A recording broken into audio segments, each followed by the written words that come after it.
जय गुरु जी। संगत जी, शुक्राना गुरु जी चैनल को शेयर करें और सब्सक्राइब करें।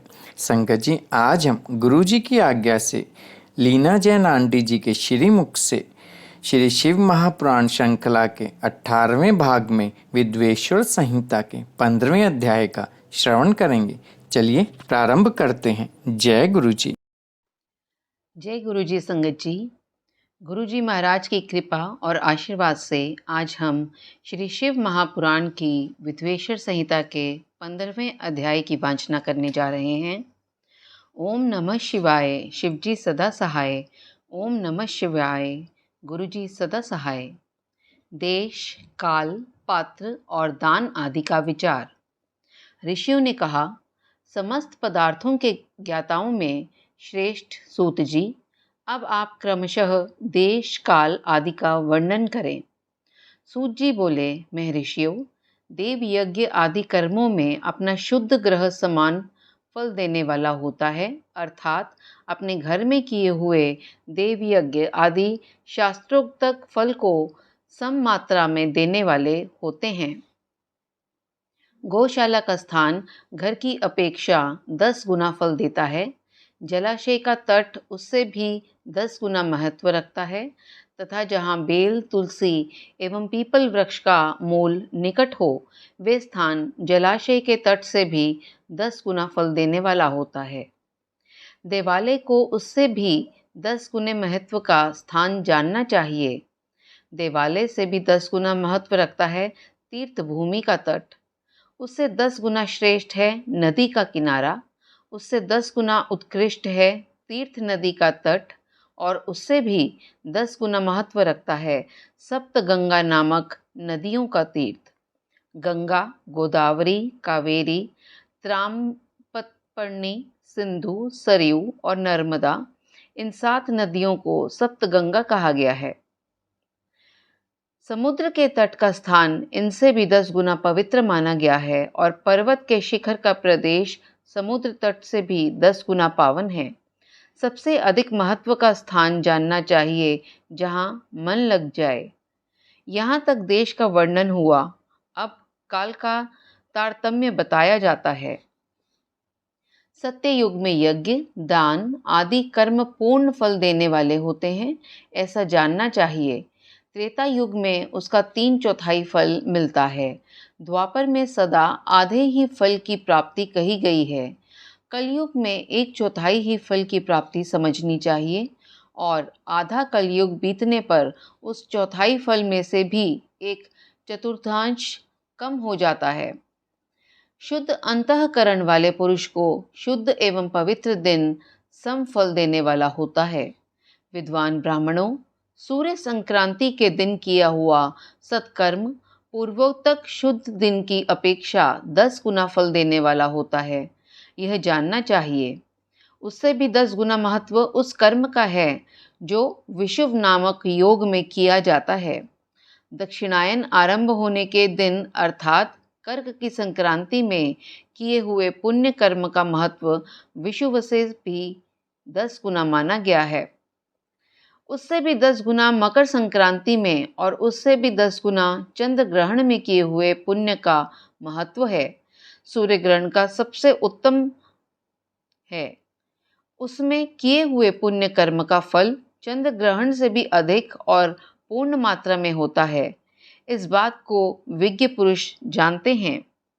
जगत रूपी सूर्य का राहु रूपी विष से संयोग होता है, इसलिए सूर्य ग्रहण का समय रोग प्रदान करने वाला है।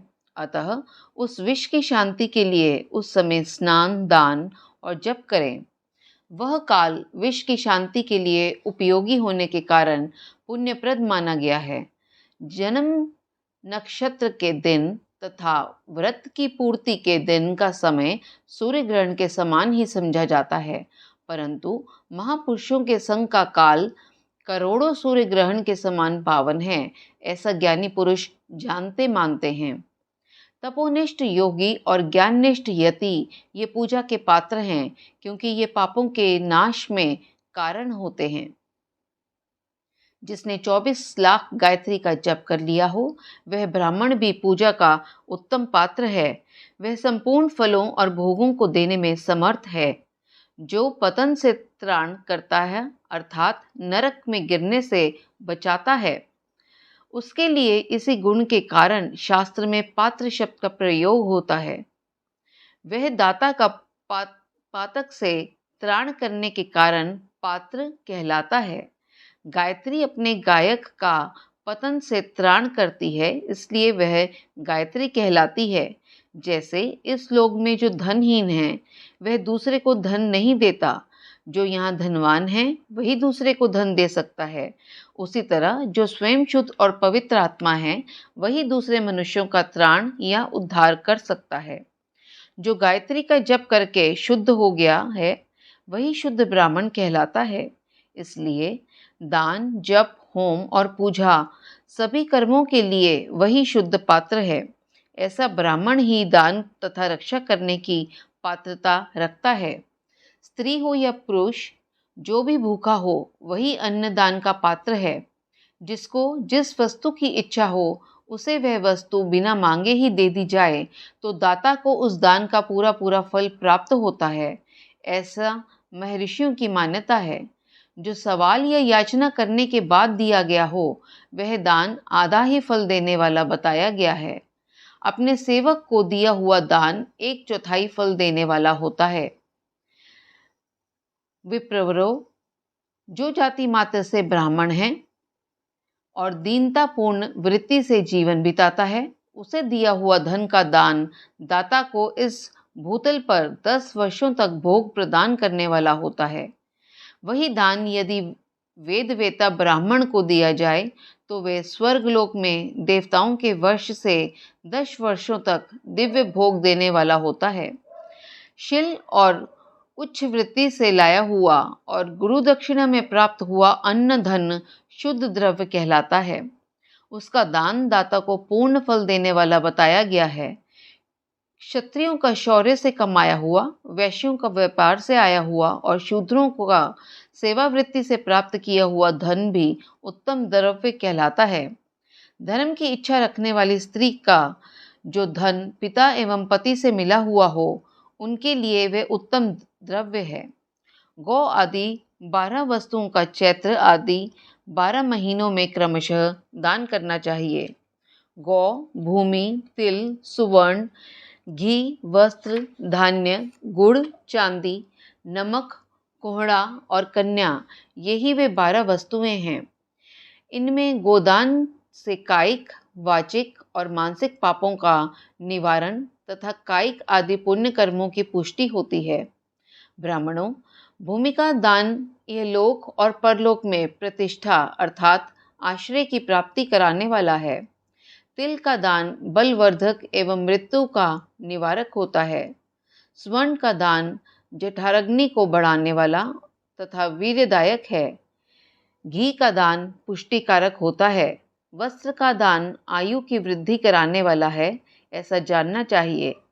धान्य का दान अन्न धन की समृद्धि के कारण होता है। गुड़ का दान मधुर भोजन की प्राप्ति कराने वाला होता है। चांदी के दान से वीर्य की वृद्धि होती है। लवण का दान षड्रस भोजन की प्राप्ति कराता है। सब प्रकार का दान सारी समृद्धि की सिद्धि के लिए होता है। विज्ञ पुरुष कुष्मांड के दान को पुष्टिदायक मानते हैं।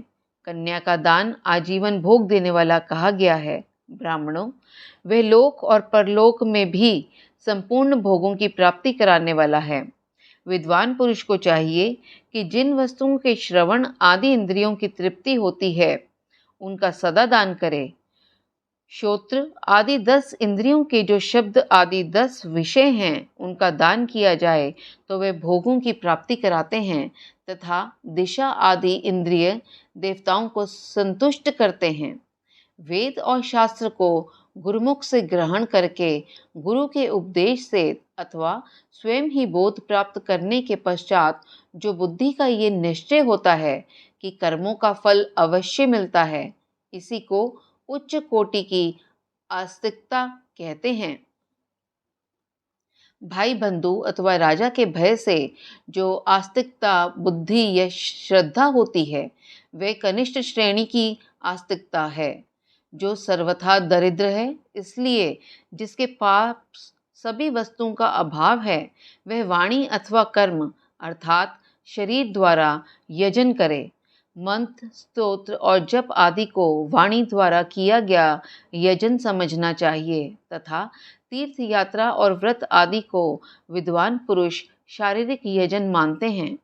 जिस किसी भी उपाय से थोड़ा हो या बहुत देवतापर्ण बुद्धि से जो कुछ भी दिया अथवा किया जाए, वह दान या सत्कर्म भोगों की प्राप्ति कराने में समर्थ होता है। तपस्या और दान ये दो कर्म मनुष्य को सदा करने चाहिए तथा ऐसे ग्रह का दान करना चाहिए जो अपने वर्ण अर्थात चमक दमक या सफाई और गुण अर्थात सुख सुविधा से सुशोभित हो।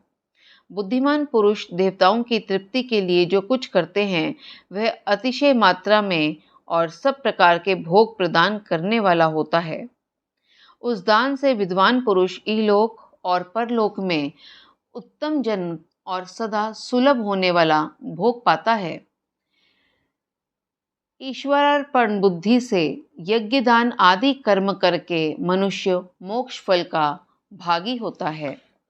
संगत जी, इसके साथ ही श्री शिव महापुराण के विधवेश्वर संहिता के 15वें अध्याय का समापन हुआ। जय गुरु जी, शुक्राना गुरु जी।